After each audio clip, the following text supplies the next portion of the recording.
Assalamualaikum warahmatullahi wabarakatuh. Kembali lagi di channel Bliwis Horror. Masih bersama saya Mas biasa. Kali ini masih akan melanjutkan cerita yang kemarin dengan judul Ibuku Sholat Tak Menghadap Arah Kiblat.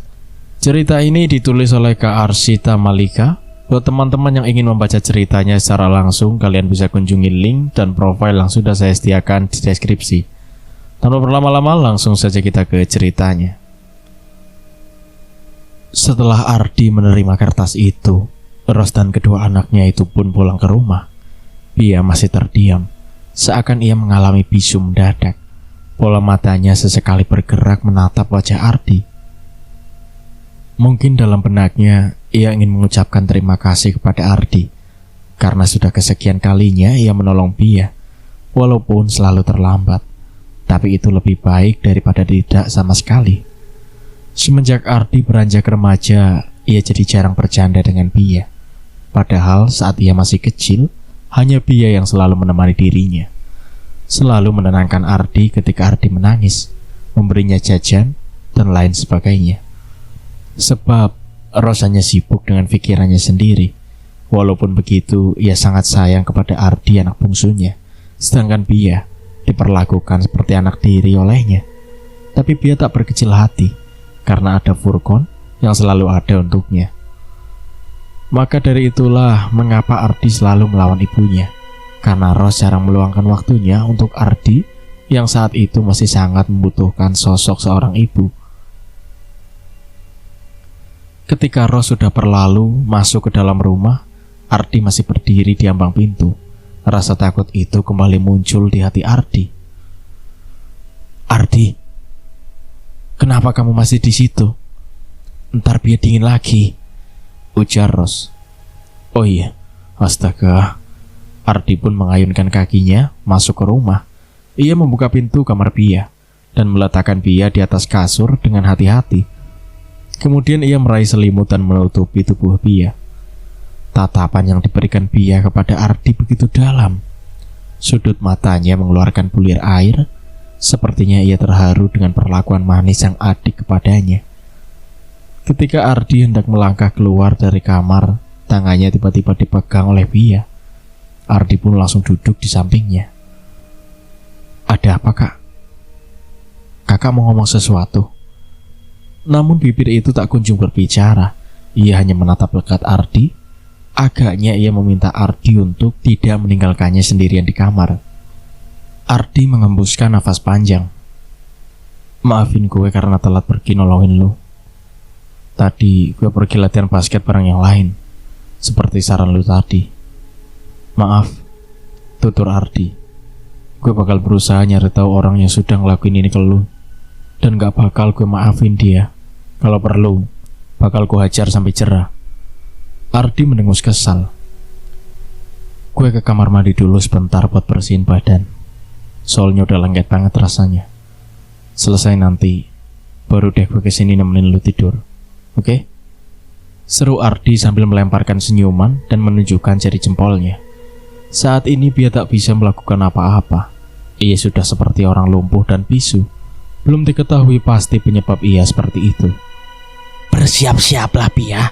Sebentar lagi tubuhmu akan ku ambil alih secara permanen. Jiwaku dan tubuhmu sudah menyatu 95%. Akan kubuat kau tunduk pada Abud, dan nasib kita akan sama. Jadi adil sudah."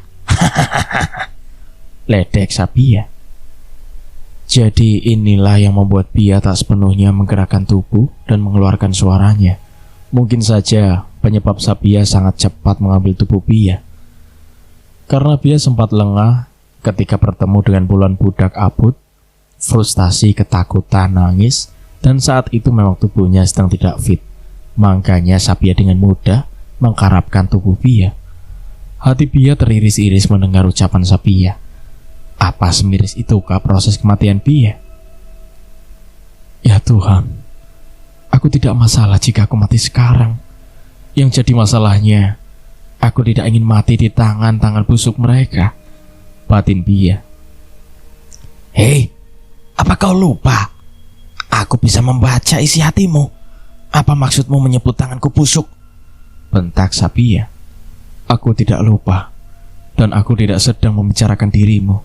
Tapi kalimatku tadi bertuju untuk Apul dan dalang dari semua ini. Sabia, aku tidak tahu siapa dirimu.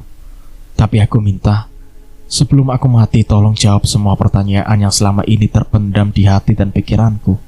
Sambung Pia. Sebenarnya aku tidak tahu banyak.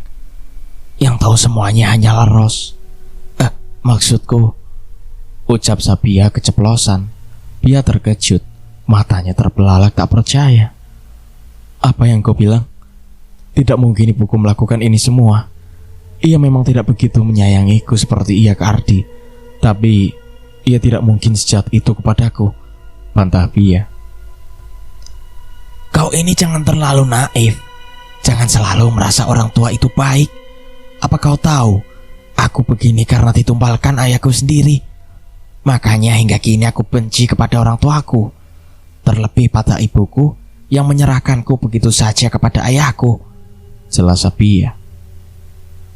Di sisi lain, Ardi berjalan mendatangi kamar Ros, menuntut jawaban atas apa yang terjadi tadi.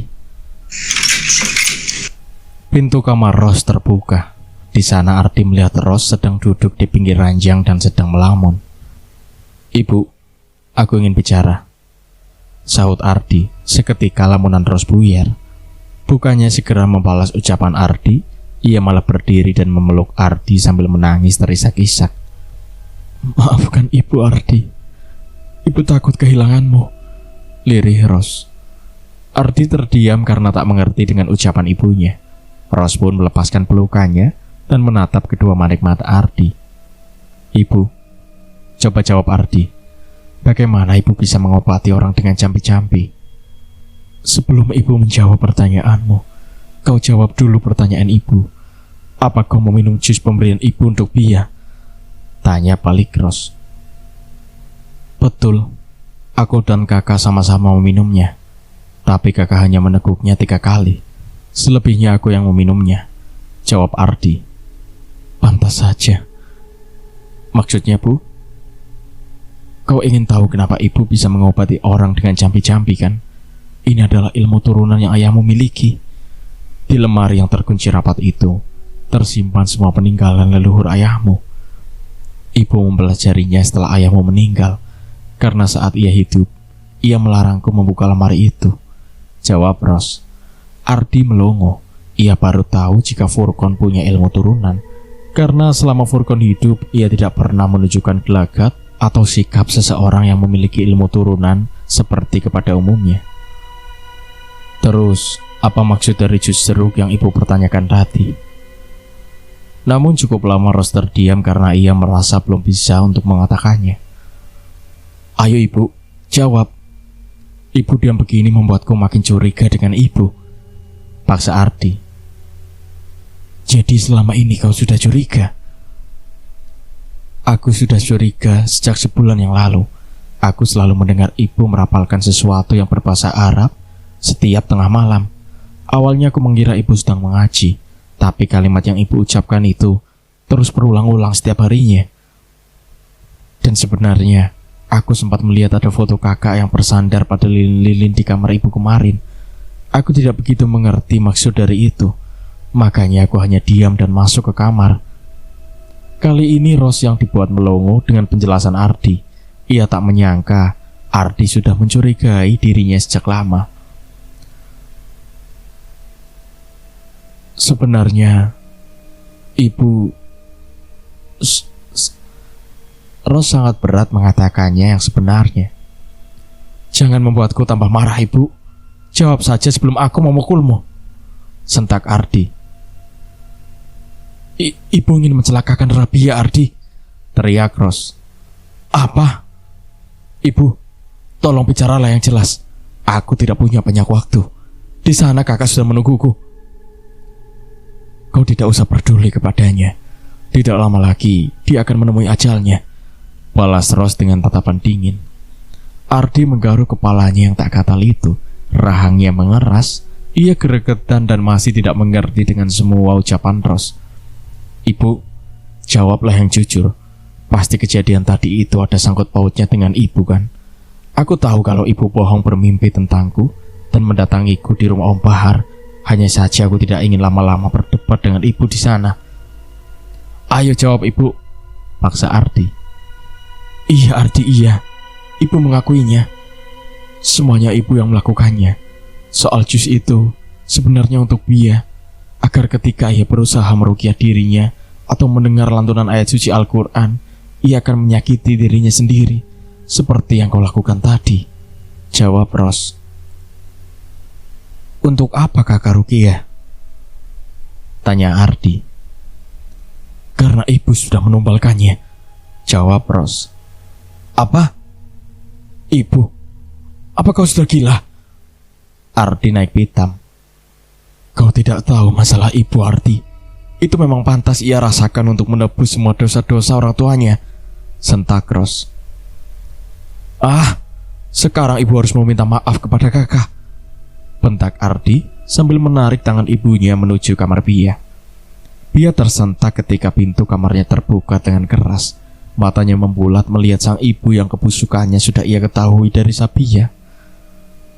Sekarang ibu ceritakan semuanya di sini, hardik Ardi sambil menampilkan tatapan tajam kepada Ros. Ros tidak takut sama sekali dengan tatapan putranya itu. Ia malah membalasnya dengan senyuman licik. Ia kemudian berjalan mendekati Bia. Kau akan mati, dan aku juga akan mati. Tapi aku tidak peduli dengan kematianku, karena dendamku sebentar lagi akan terbayarkan dengan nyawamu. Ros terkekeh. Aku benar kan, Bia? Celetuk Sabia. Bangsat, kenapa kau terus bertele-tele? Cepat katakan semuanya, pekik Ardi. Ia semakin tidak sabar. Tenanglah Ardi, ibu akan menceritakannya. Kalau begitu cepatlah. Dari tadi aku menahan diri agar tidak memukulmu. Kau berani memukul ibu demi anak haram itu. Dia anak dari hasil hubungan gelap ayahmu dengan sahabat ibu. Dia 3 bersaudara.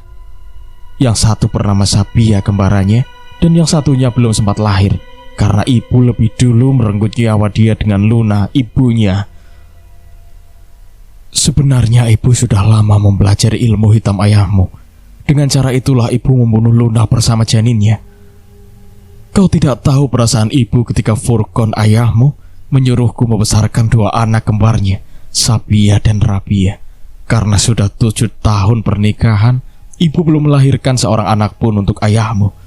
Dia berbohong kepada ibu jika itu anak dari pantu asuhan.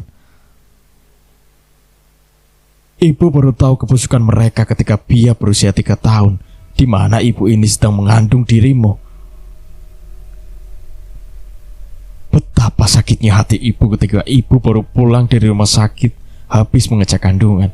Sampai di rumah mendengar suara ayahmu dan ibunya sedang asyik bercinta layaknya suami istri di kamar ibu. Dan janin yang tak sempat hidup di dunia itu adalah hasil dari bercinta mereka saat itu. Dan ibu harus memendam semua itu sampai Bia sudah besar, karena ibu menunggu kematian ayahmu dulu. Baru aku memainkan permainanku pada dia. Itulah mengapa ibu ingin menumbalkannya pada Apud, agar keturunan dari 2 manusia hina itu hilang dari muka bumi ini. Ardi terbelalak mendengar semua kenyataan yang selama ini ia tak ketahui. Ardi menunduk diam dan tak mampu berkutik. Terlebih-lebih Bia. Ia akhirnya tahu identitas Sabia yang sebenarnya. Rupanya ia adalah saudara kembarnya dan Luna adalah ibu kandungnya. Apa kau tahu? Aku mati karena ditumbalkan oleh ayahku sendiri, ucap Sabia.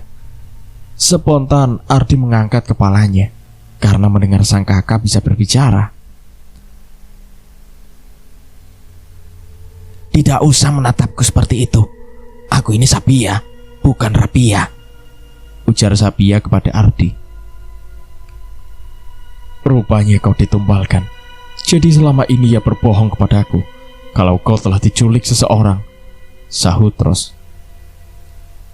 Dasar, dia rupanya menutup kebusukannya selama ini, maki Sabia. Ibu, tolong beritahu aku semua tentang ayah, pinta Ardi. Kau tahu kan kalau ayahmu keturunan orang Arab. Ayahmu itu terlahir di keluarga yang memiliki jin turunan bernama Alhabudin. Nah, jin tersebut diwarisi pada ayahmu yang sebelumnya dipegang oleh ayahnya. Tetapi, ibu berhasil mengendalikan jin itu dengan membongkar semua peninggalan leluhurnya di lemari. Dan akhirnya ibu menemukan mantra untuk mengendalikan jin tersebut dengan syarat harus memberikan tumbal wanita yang sedang hamil. Pas sekali orang yang ingin kubunuh adalah orang yang sedang hamil. Tetapi, dengan cara itu, mengendalikan Alabuddin hanya sementara saja. Dan pada akhirnya, kebusukanku terbongkar oleh ayahmu. Ibu dihukum. Padahal, saat itu ibu mengandungmu. Ibu meminta maaf kepadanya dan berbohong jika aku takkan melakukan itu lagi. Padahal aku sudah mengutarakan janji kepada Abud akan menyerahkan tubuh dan jiwaku untuknya agar aku bisa memiliki dan mengendalikannya sepuasku.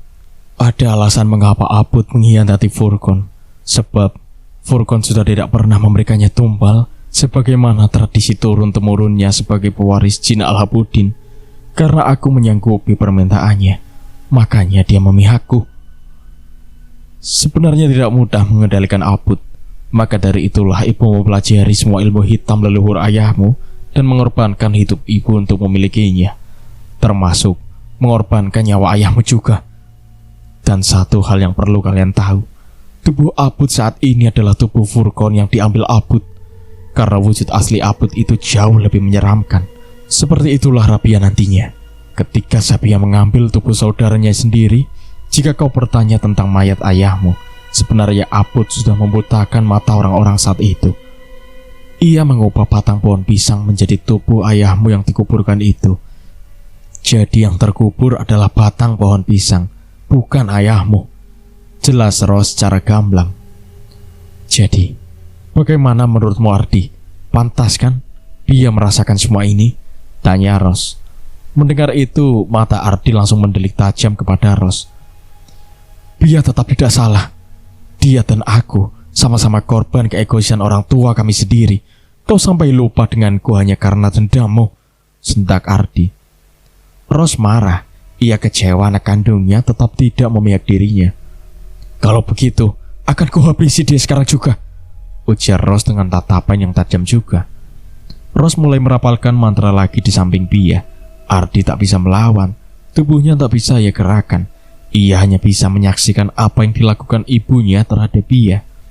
Tamutu ana agaruki jamino ana agra walidardaka mayit rimanikum mit ayuha uwa alja. Stop Rosita. Tiba-tiba suara Luna memotong mantra Ros. Arwah Luna pun muncul di tengah-tengah mereka. Ros menatapnya dengan tatapan penuh kebencian kepadanya. Jangan menghukum anakku. Dia tidak bersalah, lirih Luna. Bukan Ros yang membalas ucapan itu, melainkan Sabia. Dia memang tidak salah. Karena kau yang salah. Aku ingin merenggut tubuhnya karena aku ingin dia merasa apa yang aku rasakan selama ini. Anak kembar harus satu rasa. Kau sudah salah, Sabia. Ibu ini juga korban dari Furqan. Dia menyihirku, membuatku patuh akan perintahnya. Aku bahkan tidak bisa mengendalikan diriku sendiri seperti Pia saat ini. Dia merudah paksa diriku karena Rosita belum memberinya keturunan. Ia takut jika ia tidak punya pewaris dari jin Alabuddin. Aku tidak menghinamu, Rosita. Tetapi itulah yang Furqan ucapkan kepadaku. Aku sudah berusaha untuk melepaskan sesuatu yang telah mengendalikan diriku, tapi gagal. Dan pada akhirnya, ia memiliki perasaan padaku dan menyetubuhiku sekali lagi. Aku tidak bisa berbuat apa-apa, Rosita. Aku bersyukur kau memenuhku, karena dengan begitu aku terlepas dari belenggu yang diberikan Furqan kepadaku. Hanya saja, hingga kini jiwaku masih tidak tenang karena aku belum ikhlas janinku direnggut paksa. Dan Sabia, bukan keinginan ibu untuk memberi izin kepada Furqan agar kau dijadikan tumpal olehnya. Semua di luar kendaliku, jelas Luna. Ros tertegun. Begitu pula Sabia yang berada di tubuh Pia. Rupanya selama ini Furqan sendiri biang keladinya. Pantas Sabia bilang aku akan membenci ayahku sendiri. Ternyata selama ini Ayah, teganya kau, batin Pia. Tolong jangan siksa anakku, Rosita, rintih Luna memohon. Apa yang kau lakukan, Ros? Ambil segera jiwa anak itu, supaya aku secepatnya mengambil dirimu. Tepati janjimu secepatnya. Suara Apu tiba-tiba menggema di seluruh penjuru kamar Pia, tapi ia tak menunjukkan wujudnya. Ia menegur Ros, sebab ia tampak terhanyut dengan pernyataan Luna. Maafkan aku, Aluna, tapi aku sudah berjanji kepada Aput. Aku harus menyerahkan jiwa Pia. Ampuni aku yang sudah salah paham selama ini, dan tolong beri aku maaf atas perbuatanku kepadamu dan anak-anakmu. Lirih Ros. Ia tampak sudah menyesali semua perbuatannya. Ia kemudian membalikkan badannya dan berjalan mendekati Ardi yang masih tidak bisa bergerak itu. Ia mengelus pipi Ardi. Matanya tampak berembun. Ia memeluk tubuh Ardi begitu erat. Sontak air matanya pun pecah. Ia menangis jadi-jadinya, merasa sulit meninggalkan sang anak tercinta. Tapi apa mau dikata, nasi sudah menjadi bubur. Dan akhirnya Ardi bisa bergerak lagi. Kini ia membalas pelukan ibunya dengan hangat. Matanya juga tampak merintikkan air. Sebenci-bencinya ia kepada sang ibu, tapi yang namanya anak takkan tega kehilangan ibunya. Terlebih lagi, ia sudah tahu alasan dibalik ia melakukan semua itu. Maafkan ibu, sayang. Ibu memang tidak pantas disebut sebagai ibu. Tetaplah hidup untuk mendoakan kami semua, ujar Ros seraya mengecup pipi Ardi. Ros pun melepaskan pelukannya dan kembali mendekati Pia. Ia menarik nafas dan menghembuskannya dengan kasar dan mulai membacakan mantra penjemputan jiwa. Tamutu anna arhuki jaminu anna akrahwalidataka mayit rimanikum mit ayuha akwa aljaniu alhabut aktalhu waidati agar jamin hatiha al-ardo lakot risyani dumirjani abut ya alhabut. Setelah merapalkan mantra tersebut, petir tiba-tiba datang dengan suara yang menggelegar, diikuti oleh suara tawa Abut yang tak kalah menggelegarnya. Sabia, sekarang kau bisa mengambil sepenuhnya tubuh kembaranmu itu, hardik Abut. Namun Sabia bergeming. Apa kau mendengarku? Jangan bilang kau juga terhanyut dengan pernyataan Luna, sambung Abut yang terdengar sedikit emosi. Dengarkan aku, Alhabut. Aku takkan mengambil tubuh saudariku. Aku sudah melepasnya. Seberat apapun hukumannya, aku sudah siap menerimanya, jawab Sabia dengan penuh penekanan. Dasar pengkhianat. Hukumanmu itu tidak cukup untuk menggantikan jiwa dia, bentak Abut tidak terima dengan keputusan Sabia. Kau yang lebih pantas disebut pengkhianat, Alhabut, bentak Sabia balik. Iya, kau benar, Sabia. Kalau begitu, Abut, ambil saja jiwaku yang tak tenang ini untuk kau jadikan budakmu. Aku semiap demi putriku, celetuk Luna. Sudahlah, Ibu. Sabia, tidak apa-apa jika ia ingin mengambil jiwaku. Mau Sabia mengambil tubuhku atau tidak, aku akan tetap mati hari ini. Sekian lama akhirnya Pia bisa bicara lagi setelah Sabia sudah melepaskan 90% jiwanya pada tubuh Pia. Apa maksudmu, Kak? Jangan bilang seperti itu. Kau harus tetap hidup bersamaku, sahut Ardi. Pia melirik Ardi dengan tatapan sayu. Aku tidak bisa melanggar ketetapan Allah, Dik. Maafkan kakak tidak bisa terus berada di sampingmu, lirik Pia. Air matanya pun kini jatuh juga. Kalian terlalu banyak drama. Baiklah, kau akan ambil jiwamu, Aluna. Dan kau, Sabia, kau harus menghadapi hukuman berat dariku sebagai pengkhianat, bentak Abut. Ia pun akhirnya muncul di hadapan mereka semua. Alhabut pun segera mendekati Ros dan memasukkan tangannya ke dalam mulut Ros untuk mengambil jantungnya. Ros hanya bisa bergelinjang merasakan sakit yang luar biasa ketika tangan berkuku panjang itu masuk ke rongga mulutnya. Ardi dan Pia tak mampu menyaksikannya. Ia menutup matanya rapat-rapat. Dan kini Abut sudah berhasil mencabut jantung Ros. Ia terlihat begitu puas. Ros pun langsung menjatuhkan diri ke lantai. Ia kejang-kejang dan menjerit kesakitan. Tubuhnya juga perlahan berubah menjadi sosok yang menyeramkan, hingga akhirnya Ros pun meninggal dunia. Apud segera mengambil jasad Ros dan membawanya pergi. Pia dan Ardi tak sempat melihat jiwa dan raga Ros diambil, karena proses penepatan janji itu sangatlah mengerikan. Sebelum ia tadi membawa Ros pergi, Apud sudah mengubah batang pohon pisang menjadi mayat Ros, seperti yang ia lakukan kepada Furkon.